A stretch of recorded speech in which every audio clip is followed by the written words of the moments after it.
Alafia. Bienvenue dans ce 13e épisode du voyage dans le temps. Je suis très heureuse de vous retrouver.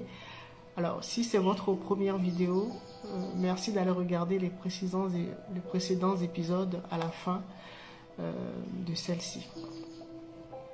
Ça va vous permettre d'actualiser les informations et de vous mettre à jour et afin que votre voyage se passe dans de bonnes conditions. Merci. Alors, aujourd'hui, nous allons parler des équipes d'exploration, c'est-à-dire les équipes au sol pour le divin, c'est-à-dire l'intelligence ou la conscience cosmique. Ben, rappelez-vous, on en a parlé il y a quelques jours de notre mission d'incarnation et du jeu qui est en train de se dérouler actuellement pour la conscience cosmique. Et je vous disais que ce qu'on appelle, ce que certains appellent Dieu ou la conscience cosmique, avait décidé d'explorer ses propres créations, ses univers, mais en venant dans notre réalité, dans notre univers, il a décidé de s'oublier, d'accord, de devenir amnésique, afin de rendre le jeu plus intéressant, et donc à constituer plusieurs équipes d'exploration afin que chaque parcelle de son univers, enfin, de cet univers ou de chaque univers soit explorée.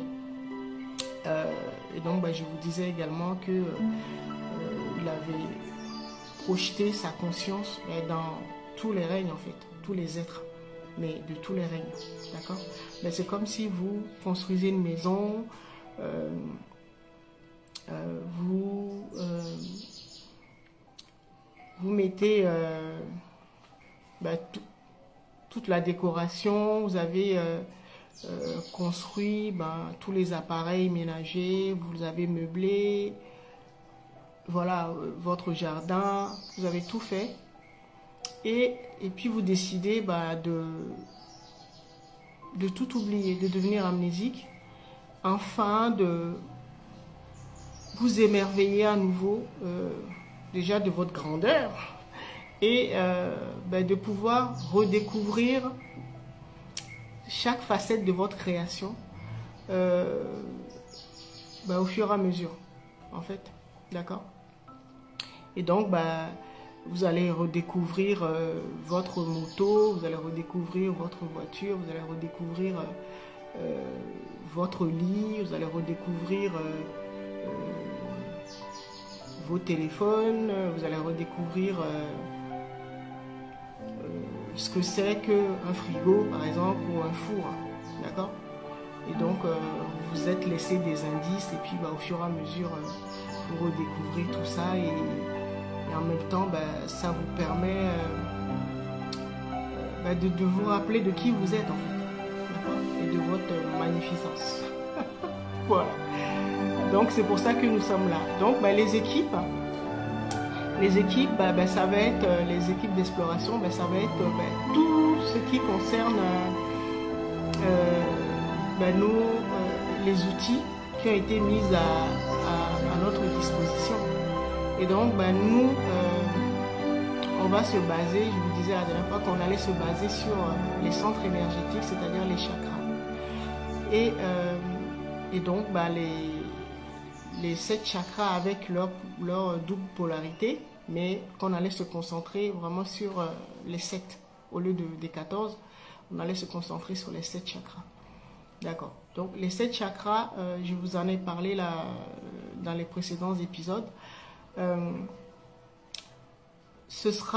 Vous allez les considérer vraiment comme des outils qui sont mis à votre disposition pour que l'exploration se passe dans de bonnes conditions, d'accord.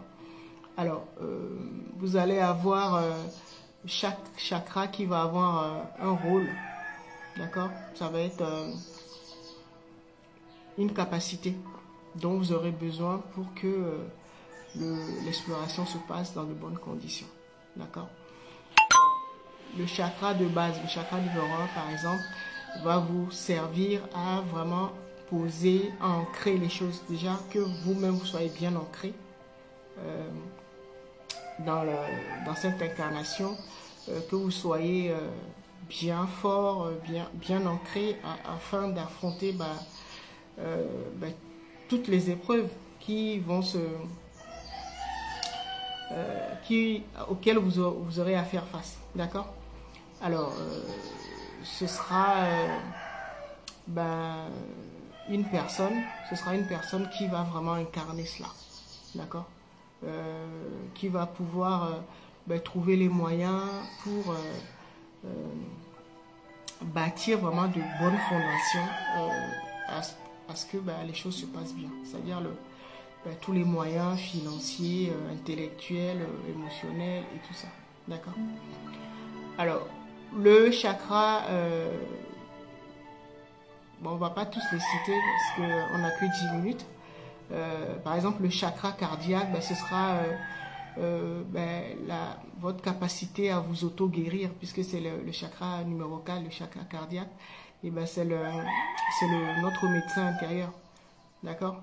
Donc, ça veut dire que vous serez capable avec tous les outils qu'on vous a donnés, de vous auto-guérir, d'attirer vers vous les bonnes informations, les bonnes personnes, de vous immuniser, de protéger vos richesses ou votre énergie, d'avoir les capacités pour planifier les choses ou pour avoir accès à vos mémoires, par exemple le chakra numéro 5 et ainsi de suite. D'accord? Et donc, en fait, les équipes d'exploration, ça concerne exactement cela. Alors, quand vous allez vous observer, essayer de déceler l'état de santé actuel de vos 7 chakras, d'accord, vous allez savoir tout de suite si tous vos centres énergétiques fonctionnent vraiment bien,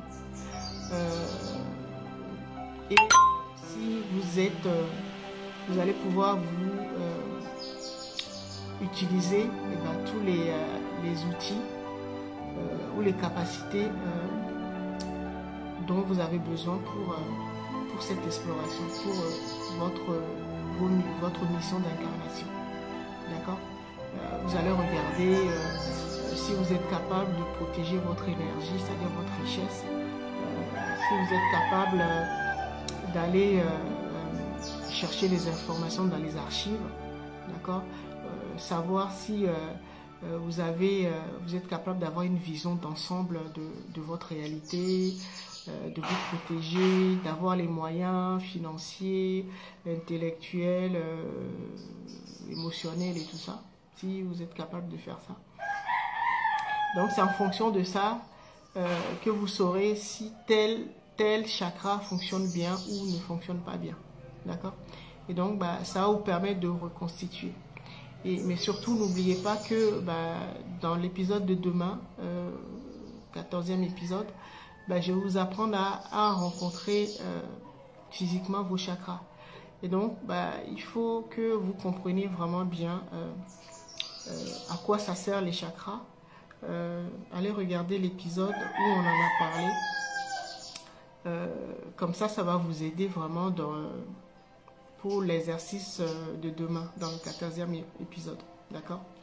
Je sais que après le 14e épisode, certains m'ont demandé qu'on fasse une petite pause. Donc on va s'arrêter une toute petite semaine pour que tout le monde puisse se mettre vraiment un jour, quoi. D'accord? Demain, je vous apprendrai comment rencontrer physiquement vos chakras et ce que vous pourrez faire vraiment pour les équilibrer si jamais c'est déséquilibré, et si vraiment vous n'y arrivez pas, mettez-vous en contact avec un thérapeute et il saura vraiment comment vous accompagner au mieux. D'accord? Alors, en attendant, je vous dis à très bientôt.